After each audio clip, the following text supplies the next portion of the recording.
starting off here, I got my setup still on, but there's just not enough line left on that. And what I'm going to do, take all this off. I'm going to dispose of the extra line accordingly. I'll probably just toss it. It's pretty used. And see, I got so much of this like curling in it because it's a little bit older line, so I might as well get rid of it anyways. There we go. You can see the remnants of all that black electrical tape. I'll take some of it off. Oh, here's some of that black electrical tape.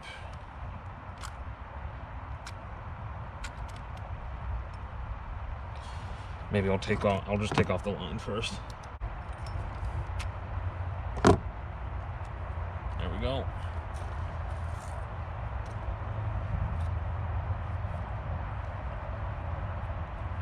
Since I don't have a hook attached to it, I'll just quickly wrap it up like this.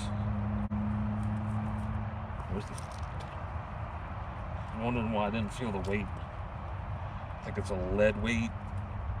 Jesus. Ow. Knocked it against some knuckles because I didn't want to pay attention. Now I've got to get the supplies, the black electrical tape. Oh, I'll get the old stuff off.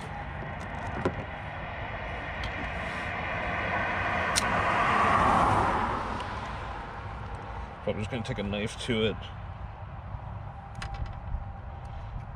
Working with a knife, always work away from yourself and maybe be extra careful, because you don't want to be the guy just messing around doing something like this and hurt yourself bad.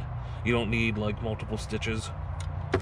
Okay, that came off pretty clean. I should one of these times clean it, but it's not the end of the world. You can already see plenty of dust and dirt around on it. Now the only issue is the width of my electrical tape is just a tad bigger than that, so I'm going to cut it all in half. What I'm going to do is I don't want it to overlap more than just once, so I might cut it in half and use both those halves to just pass over one pass of it, and that's going to really help hold. I would only really recommend putting on mono and fluoro for the normal 3 types, and then if you want braid on it, you're supposed to attach it like later on, give it a little bit of like mono or fluoro. This one, I'm just gonna put straight fluorocarbon on it, and I think 10 pounds. Yep. Hopefully there's enough that I don't waste it, but you can also look at, you got plenty of the info on here if you want to look at parts of the reel to see how much you got at what 6.2. Yeah, so 6 pound you get, is that 135? And then it's, so the numbers are close. I'm thinking yards and meters, but of course you can also look that up online, and then you can get what kind of line it recommends, 6 to 12. Yeah. So I'm in the ballpark. So I'm just going to try and split it just with... Oh boy.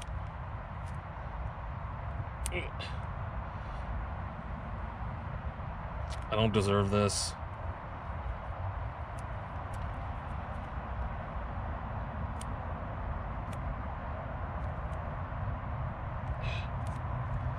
Both sides. And I ruin it. I'm gonna see if I can stick one of the sides down, but cut it. Use scissors, not a knife for this one, I would think. Yeah, I think it actually works pretty well. Yeah. I don't know how bad it really damaged the box itself, but I was able to cut through it.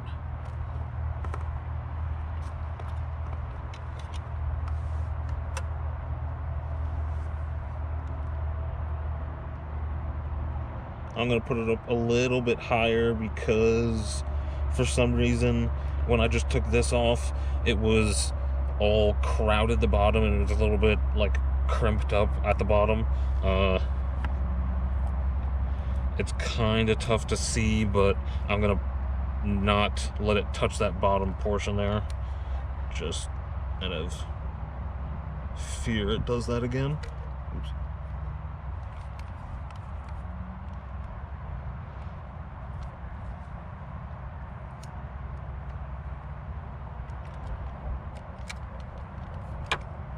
I'm gonna make sure I press on it at least a little bit. But that's pretty good. It's pretty close to where I wanted it. It's not gonna overfill it and take up space by wrapping around more than once. And like saying take it away from the space of the fishing line.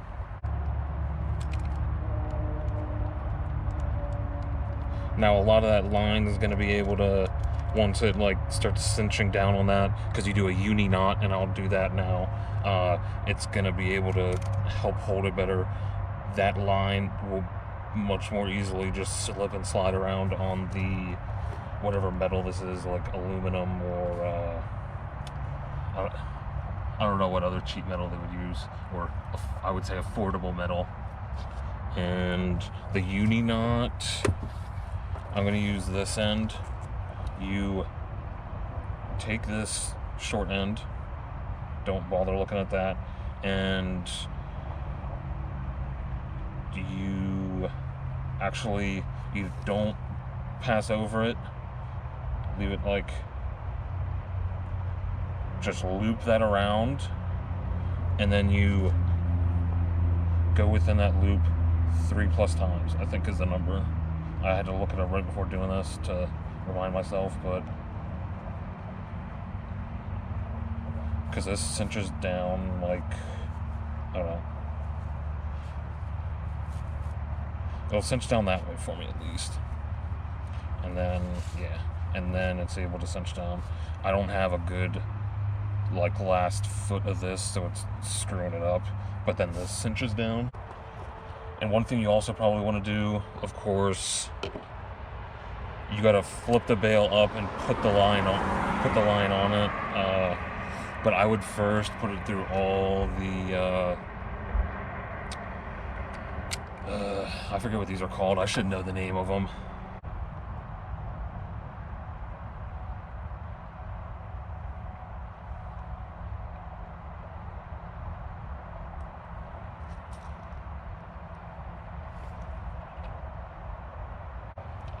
It's cinching down. Now what I do with that extra space, you put it around it, make sure that knot's actually, it will cinch itself down, and then you just let it do its thing, and then you gotta cut off the tag end here.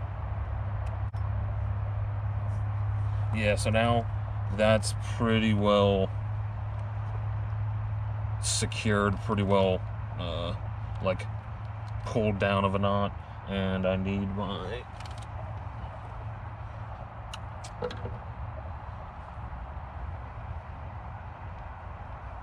I'm really just going to cut as close as I can to this.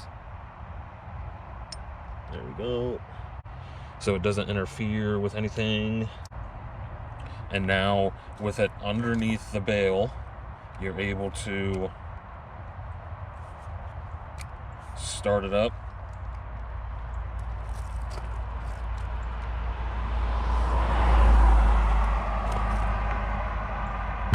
And I sometimes will just put this thing on the floor, put this bundle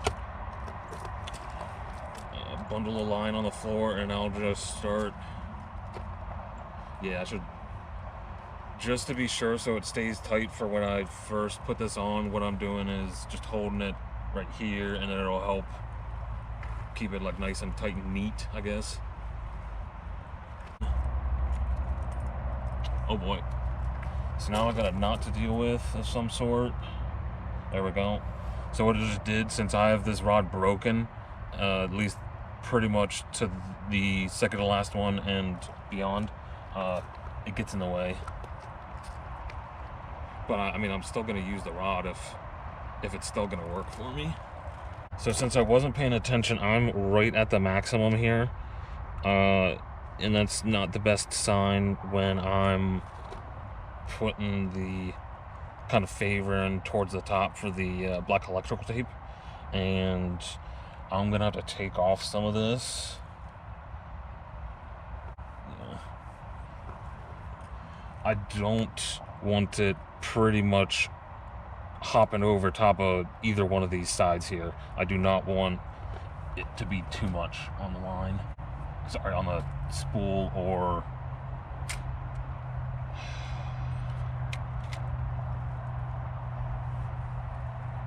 reel. That's what the word is. And since I don't have a lot, I could probably just use the rest of this as scrap. What I can use it for is fishing for carp. Have braided line to this. But this is just too tedious. I screwed up bad. So, yeah. I knew there's a better way. Here's the way.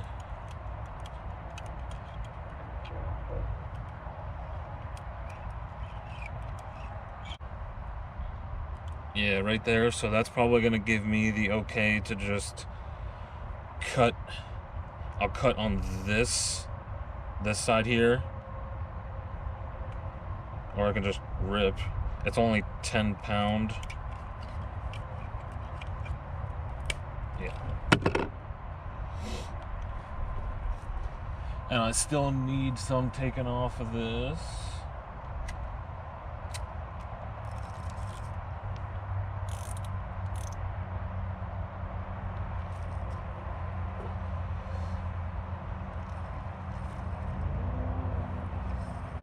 Cut the extra line now.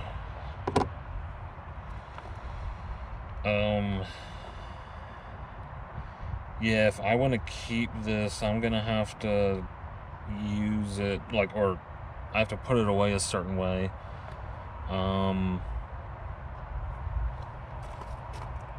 It's really not that much. I'm just gonna trash it, unfortunately. And then last thing to do is you got to attach your lure, hook, whatever, onto it.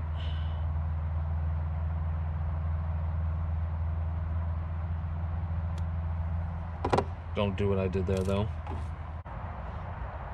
What I like with this one, I did almost mess it up. You can have that little tag end, but you can force it to keep that exact length tag end. So that's really not so bad. I can trim a little bit of it off if I want. And yep, that's the end of that.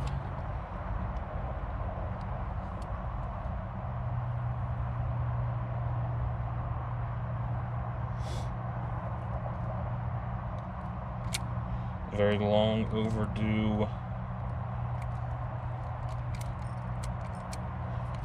Very long overdue one here. I guess I can also show you, I have pulled it back a little bit. It is still getting quite close, but I'm all right with where it's at. I think it'll probably work itself more even instead of like starting to flare out at the top. I probably did that by myself while I was doing it. And you know, if you ever want me to do a what's it called? A bait caster, I got one of those too. They're just easier to do. I actually do have one, and it'll eventually need that. So that video might eventually come around within 6 months or so. But, yep, thanks for watching.